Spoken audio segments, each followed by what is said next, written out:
Olá, pessoal, né? Hoje nós estamos aqui com um convidado, né? O professor Francisco Pinhataro, patologista, né? Para fazer uma conversa, assim, bem descontraída sobre o tema caquexia, né? Sendo mais específico, né? Sobre a caquexia do câncer, né? Eu sou Lucas Barros, né? Estudante de medicina da UFRN, atualmente no 4º período. Eu sou Thiago José, nós somos estudantes de medicina do 4º período, como o Lucas falou, somos do grupo 7 da prática da disciplina de patologia e vamos conversar agora com o nosso professor.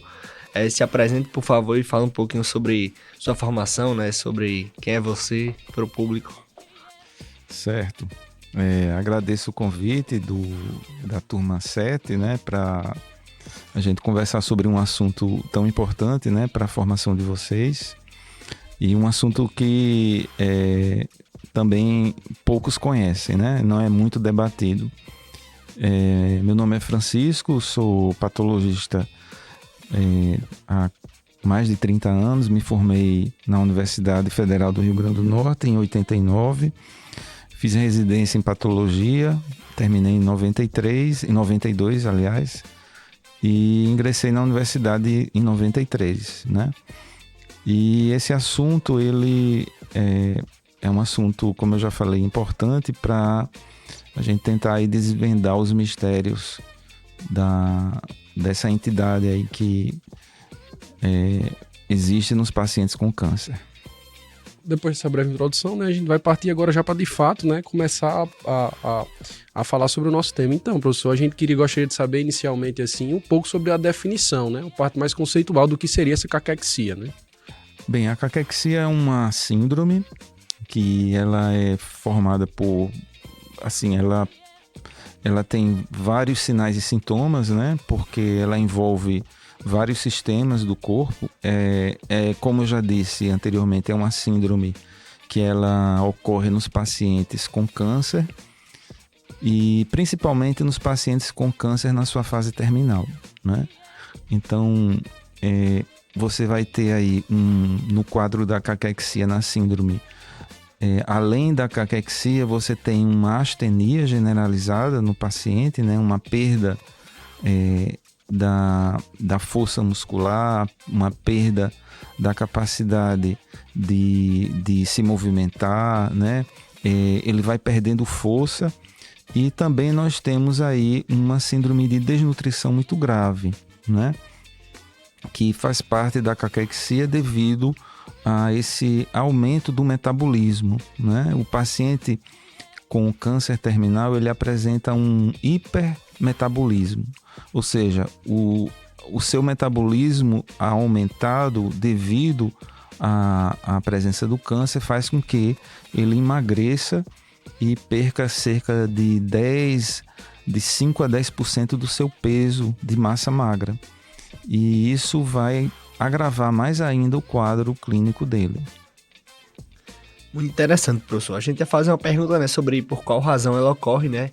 Mais especificamente, você falou do hipermetabolismo, né? Além disso, a gente também tem a presença, né, de uma inflamação no paciente, né? A liberação de citocinas na região do tumor, né? Então, você pode falar um pouquinho mais sobre como acontece no câncer, especificamente a caquexia? Bem, como eu já disse, a caquexia neoplásica, né, ou síndrome da caquexia neoplásica, ela ocorre na maioria dos casos de câncer, né, nos casos de câncer tanto em adultos quanto em crianças, né? E existe uma peculiaridade que a caquexia ela é mais observada nos casos de câncer terminal em crianças, né? Pacientes com leucemias, com tumores sólidos, eles evoluem mais frequentemente com caquexia neoplásica. Na caquexia nós temos, como eu já disse, uma síndrome de hipermetabolismo e de catabolismo também, né? O câncer, as células tumorais, as células malignas, elas são ávidas pela glicose, né? Elas usam a glicose 6 vezes mais do que uma célula normal. Então, elas precisam dessa glicose e isso só pode ser retirado através das nossas reservas, né? Das reservas lipídicas, das reservas proteicas, né? Então, ocorre tanto a nível de lipídios, da reserva lipídica de gordura que nós temos no nosso corpo, quanto da reserva proteica que está presente nas proteínas que formam a musculatura, né, o músculo esquelético, elas são retiradas e ocorre aí um aumento do fornecimento de glicose, que é feito a partir do fígado, né? Então o fígado ele é uma das vísceras que é mais utilizada nesse processo da caquexia. E além disso, nós temos a liberação de citocinas inflamatórias, como o TNF-alfa, o fator de necrose tumoral, aliás, a interleucina 1, interleucina 6, né? Essas interleucinas, elas têm uma função de promover uma atividade inflamatória durante o processo da caquexia e também de aumentar esse metabolismo, fornecendo glicose para as células malignas. Então, a observação, né, que o TNF-alfa, né, que é o fator de necrose tumoral, ele também, né, ele também pode ser chamado, eu já vi autores chamando de caquexina, né, ou seja, seria o que eles chamariam da citocina da caquexia, né, devido porque ela tem uma ação, né, do hipotálamo, uma questão de regulação de apetite, né, que também a caquexia tem a parte metabólica, mas também tem a parte que o paciente não tem vontade de comer, né, não tem apetite, tem a saciedade. Exatamente, Lucas. Esses fatores inflamatórios, bem como outras substâncias, eles regulam o apetite do paciente com caquexia, né? Eles inibem a capacidade, a vontade dele comer, né? Então, o processo da alimentação, né? Quando a gente sente fome, a gente vai em busca do alimento, é um processo bastante complexo, onde são utilizados vários hormônios, várias substâncias que são lançadas, por exemplo, pelas células gástricas, são mediadas pelo hipotálamo, né? Então, esses hormônios, eles têm um efeito de estimular o apetite. E no processo da caquexia, esses hormônios são inibidos, né? Principalmente por essas substâncias inflamatórias, essas interleucinas. Então, o paciente com caquexia, ele tem uma perda muito grande do apetite. Ele desenvolve esse processo, ele vai evoluindo à medida que a caquexia vai progredindo nele. Então, como a gente pôde ver, né, a caquexia vai ter relação com outros sintomas, né, outras sintomatologias, né, além do fato da perda do peso, né, no aspecto nutricional. A gente vai ter também tipo, a anorexia, né, porque essa perda do apetite vai estar relacionada a essa anorexia. Então, eu gostaria de saber também, professor, a respeito de outros sinais e sintomas que é evidente na síndrome da caquexia, né? Bem, além da própria perda do apetite, né, o paciente ele começa a apresentar a perda de peso, né, que segundo as definições mais atuais é quando essa perda de peso atinge cerca de 10% do peso corporal, esse paciente já é considerado em um processo de caquexia, né? A perda de peso, a falta de apetite, aí ele começa a ter os sinais de desnutrição, de atrofia muscular, né? Ele começa a ter os sinais de atrofia da mucosa gástrica, da mucosa oral, ele começa a ter processos inflamatórios nessa região, mucosites, né? Ele tem uma maior predisposição a infecções oportunistas, né?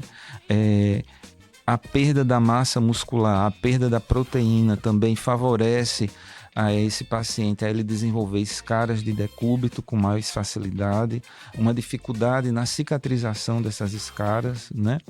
Existe também a própria depressão, né? Pelo fato da doença neoplásica, que já é uma condição frequente no paciente com câncer terminal. E as hipovitaminoses de uma forma geral. Ele tem, por exemplo, uma hipoalbuminemia muito severa, que é um dos indicadores séricos da caquexia, é você dosar a albumina sérica, que ela vai estar bastante baixa, né? Por uma falta de produção, né? Não existe um fator como, por exemplo, na síndrome nefrótica, que o paciente perde a albumina por uma lesão renal, né? No caso da hipoalbuminemia do paciente caquético é por uma falta de síntese. O próprio fígado ele está com seu metabolismo voltado para a síntese de glicose, né, através da gliconeogênese. Então ele altera o seu metabolismo, ou seja, as células tumorais, nesse caso, elas liberam vários fatores, né, mediadores que vão regular e vão modificar o metabolismo energético do organismo do hospedeiro, a favor delas, né? Professor, assim, quando a gente começa, né, a gente tá no quarto período, mas desde o terceiro período, já que a gente começa a ter um contato com o paciente, né?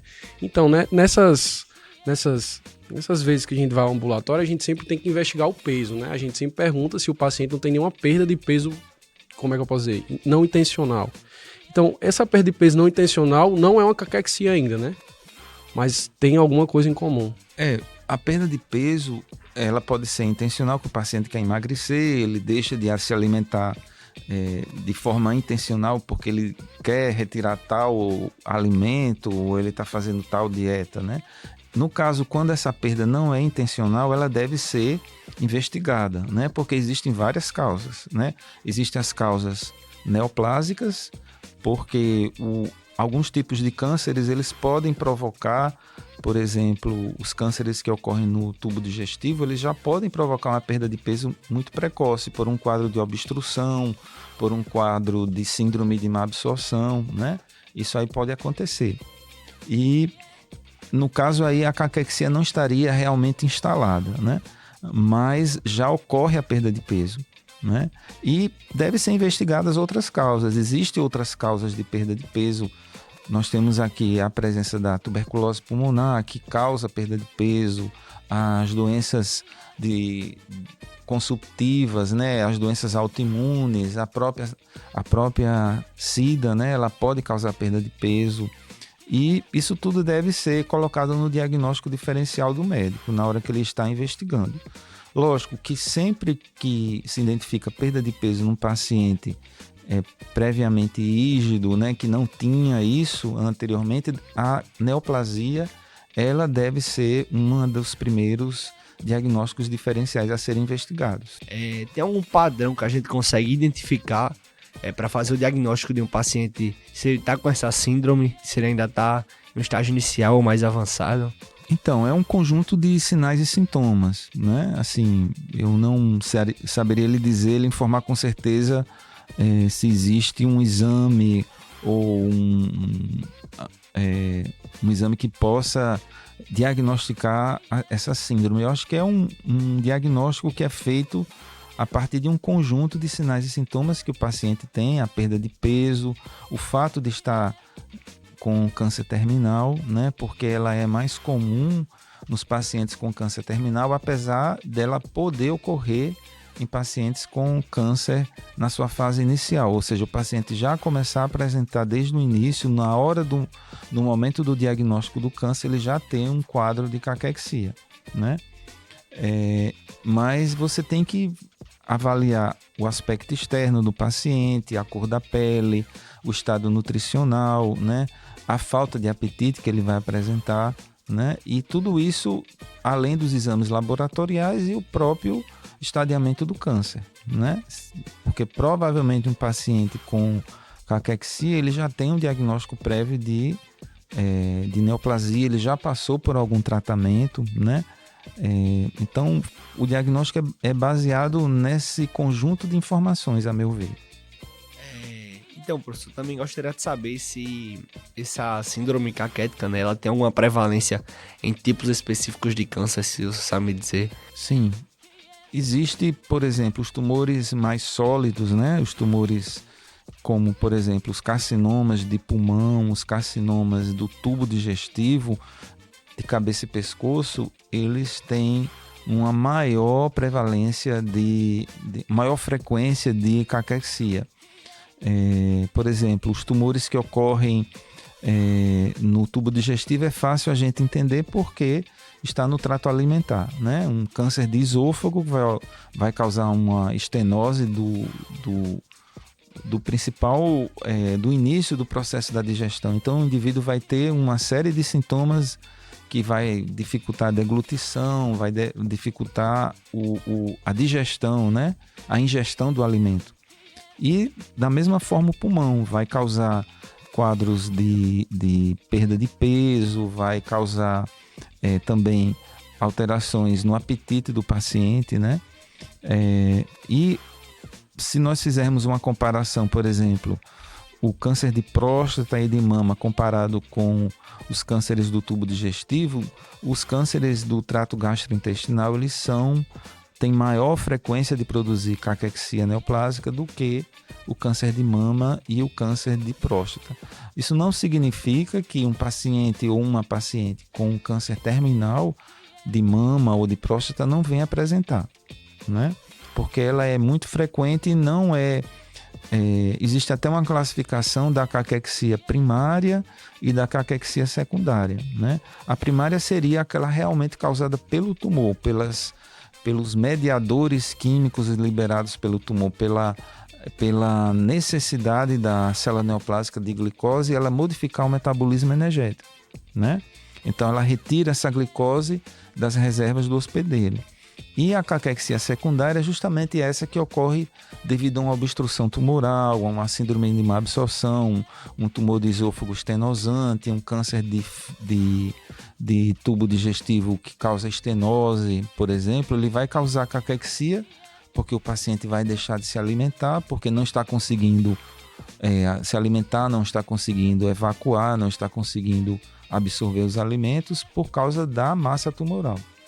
Então você pode ter no mesmo paciente as duas formas. É interessante observar, né, como ele perguntou, a questão, né, que como existem tumores mais prováveis de dar caquexia, alguns desses tumores também, né, estão muito ligados aos hábitos de vida do paciente, né? Então se você já, com uma boa anamnese, você colheu a história, por exemplo, paciente fumante, começou a perder peso, isso já pode, né, de fato, guiar você ao diagnóstico, né, não diagnóstico, mas um indício muito forte, né, que ele tem um tumor desse.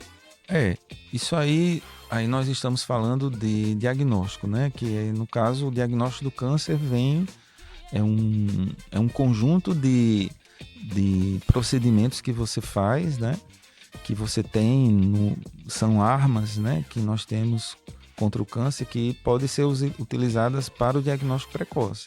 A história clínica bem feita, que vem com os hábitos de vida do paciente, né? A questão da hereditariedade, que hoje está cada vez mais evidente, né?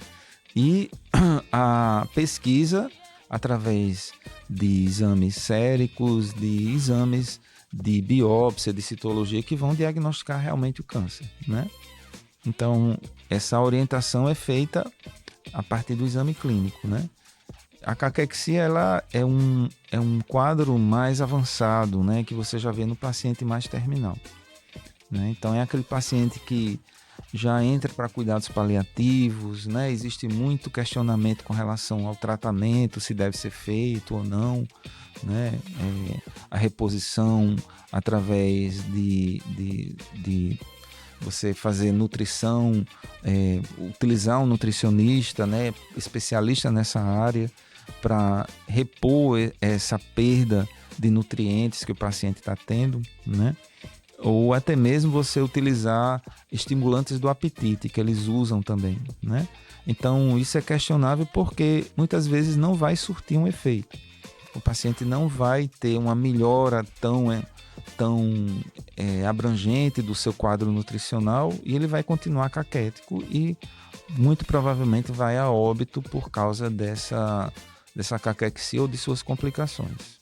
Você já entrou, né, na parte do tratamento de um paciente caquético, né? Existe muito essa dúvida, né, se trata ou não, né? Porque já tem um tratamento muito radical, né, contra a neoplasia. Mas queria saber se com o tratamento, né, um paciente consegue retornar ao estado nutricional adequado após o diagnóstico da caquexia. Eu sinceramente não sei lhe dizer, não sei informar, mas eu acho pouco provável, né? Porque você tem aí uma doença geralmente no estado muito avançado. Esse paciente não pode ser mais submetido, ou se for submetido a um tratamento específico, né, um tratamento quimioterápico, ele vai ter uma resistência menor, né? Porque eles vão usar drogas que vão aumentar, né, esse quadro de perda de apetite, o paciente vai entrar, vai desenvolver, né, um quadro de vômitos, náuseas, diarreia, todas aquelas efeitos colaterais da quimioterapia que vão agravar a caquexia dele, o quadro nutricional. Então, muitas vezes isso não é assim, existe uma especialidade médica que é a medicina paliativa, que ela cuida dessa parte, né? Dos cuidados paliativos, né? Que o que é melhor para o paciente é ele ter um final de vida mais confortável, né? Menos doloroso para ele e para os familiares, porque a gente também tem que pensar na família que está em volta, né? Que vendo aquele sofrimento todinho, ou você utilizar mais uma forma de tratamento ou colocar o paciente sobre até mesmo um risco, né? No caso do tratamento da caquexia com reposição nutricional, ela vai surtir um efeito, claro, né? Mas esse efeito ele não vai ser o esperado, porque o câncer ele já está numa fase avançada. É uma luta desigual, né? A meu ver, que você não vai conseguir vencer. Sobre isso, eu achei um fato muito curioso que a gente pesquisando, né, para falar sobre o tema. Eu achei interessante porque, como o senhor falou, já é um estado meio que de hipermetabolismo, certo? Então, inicialmente é natural que a pessoa pense que, por exemplo, o exercício físico, ele não seria indicado, mas eu vi que tem alguns estudos que mostram que o exercício físico, né, por exercitar a musculatura, ele consegue fazer com que a caquexia, né, ele consegue segurar a massa muscular do paciente, que eu acho que é um fato bastante curioso. Eu não conhecia esse fato, mas o exercício, você colocando o músculo, a atividade muscular, né, para hipertrofiar a musculatura esquelética, você vai aumentar a concentração de proteínas, você vai modificar o metabolismo daquela célula, né, que está sendo retirado, porque ali está ocorrendo o quê? Uma proteólise, né? Vários hormônios, várias proteínas que favorecem a gênese de proteína, como a formação de proteínas e de ácidos gordurosos, né, de lipídios, elas estão inibidas. Há um favorecimento de lise, né, dessas substâncias. Então, se você está colocando aí uma ferramenta, né, para estimular a hipertrofia, para estimular a proliferação celular não, a hipertrofia celular, né? Então, isso pode ter um efeito benéfico para o paciente, realmente. Agora, uma barreira que eu vejo é como o senhor falou, o paciente ele já é meio astênico, né? Já não tem, acho que não dá disposição, eu não sei como é que seria essa aplicação, né? Mas uma vez o paciente conseguindo, realmente o fundamento é interessante. Aí tem que ver qual é o tipo de câncer, tem que ver a idade do paciente, você tem que ver vários critérios, né? E se o paciente quer fazer isso, né? Porque, assim, é uma batalha, né? Que o paciente, muitos cansam, né? Não, eu não quero mais, eu quero ficar em paz, né? E outros não, eu quero lutar, eu quero ir até o fim. Então, varia muito, né? De como nós somos, né? Se o paciente tem uma estrutura muscular mais desenvolvida, né? De certa forma, ele vai ter uma certa... uma massa muscular mais desenvolvida e pode ter uma resistência a chegar no estrado de caquexia, né? Dessa perda muscular. Então, de certa forma, é uma maneira que ajudar a evitar, né? O avanço da caquexia. Sim, é verdade. Se você tem, por exemplo, os homens têm uma maior percentagem de massa magra do que as mulheres, né? Então, os homens provavelmente desenvolvem uma caquexia mais prolongada para chegar ao estágio final, né? Pacientes obesos, provavelmente, né? Ou eles iriam desenvolver essa caquexia de uma forma talvez mais lenta, ou não chegasse ao quadro de caquexia, né? Isso aí eu não tenho muita certeza, né? Porque, de qualquer forma, o câncer, ele vai chegar a um estado, principalmente o câncer avançado, né? Quando a gente fala câncer avançado, a gente está falando de um câncer que já foi tratado, um câncer que metastatizou, que se disseminou, que não tem muito o que fazer, né? Um câncer que já está com metástase pulmonar, metástase cerebral, né? Já tem disseminação para várias cadeias de linfonodos, então é um câncer que é até resistente ao tratamento.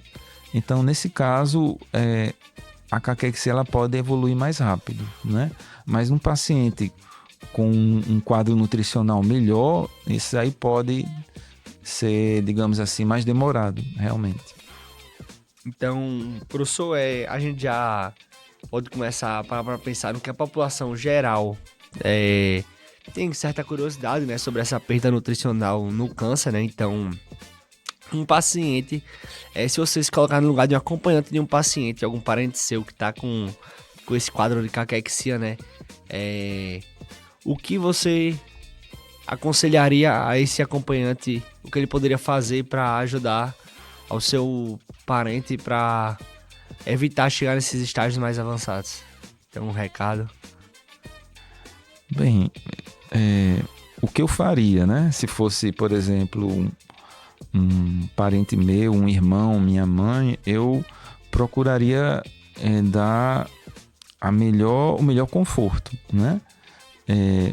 No caso alimentar, eu procuraria dar aquela dieta que o paciente gostasse mais, ou que ele suportasse mais, né? Vamos imaginar que ele gostasse mais de alimentos doces ou alimentos gelados, né? Eu iria fazer os desejos dele, né? Ou dela. E também procuraria uma orientação, né? De um nutricionista, de alguém especialista na área, para que aquele alimento, mesmo com aquele sabor melhor, ele tivesse uma carga nutricional melhor. Eu acho que eu faria dessa forma. Então, a gente já vem chegando ao final do nosso podcast, né? Queria saber se o senhor tem algum recado, alguma consideração pessoal acerca do tema que gostaria de falar para a população no geral. Eu acho assim que o tratamento do paciente com câncer terminal é um tratamento doloroso, né, para quem está próximo, né? E como eu já falei anteriormente, você deve procurar deixar aquela pessoa o mais confortável possível, né? Não abandoná-lo, não deixá-lo, digamos assim, aos cuidados de pessoas estranhas, né? A família sempre está perto, porque isso ajuda muito, até mesmo na qualidade, no conforto, né, que aquele paciente vai sentir, né? Ele estando numa fase terminal ou não, né? Em qualquer momento do tratamento e de qualquer doença, a família, né? Um familiar, um pai, uma mãe, um marido, um irmão, isso aí é muito importante, a pessoa ter alguém por perto, né? Porque é um momento que você está mais fragilizado, né? Você está mais suscetível à depressão, né? Seu sistema emocional está mais abalado, e isso ajuda a piorar a condição imunológica. A gente sabe que isso é um fator que prejudica, né, a resposta imunológica. E você estando ali com pessoas que você gosta, né? Pode ser até amigos, né? Aquilo ali é um fator a mais para ajudar no tratamento, na recuperação da pessoa. Perfeito, professor. Muito obrigado. Sem sombra de dúvidas, o aspecto emocional, né, muito importante, né? Com certeza um paciente que tem um lado emocional, um apego emocional mais forte durante esse processo, né? Ele vai ter um retardo no processo de caquexia, né? Diferente de um paciente que já está fragilizado e destruído emocionalmente, né? Então é muito importante mesmo se colocar no lugar do paciente, né? Dar o apoio e o suporte, né? Mas sendo com parente, amigo. Perfeito. Muito obrigado, professor, Pois também agradecer ao professor, né, pela disponibilidade, né? Foi muito solícito, né, respondendo suas perguntas. E é isso, agradecer também aos ouvintes que chegaram até aqui.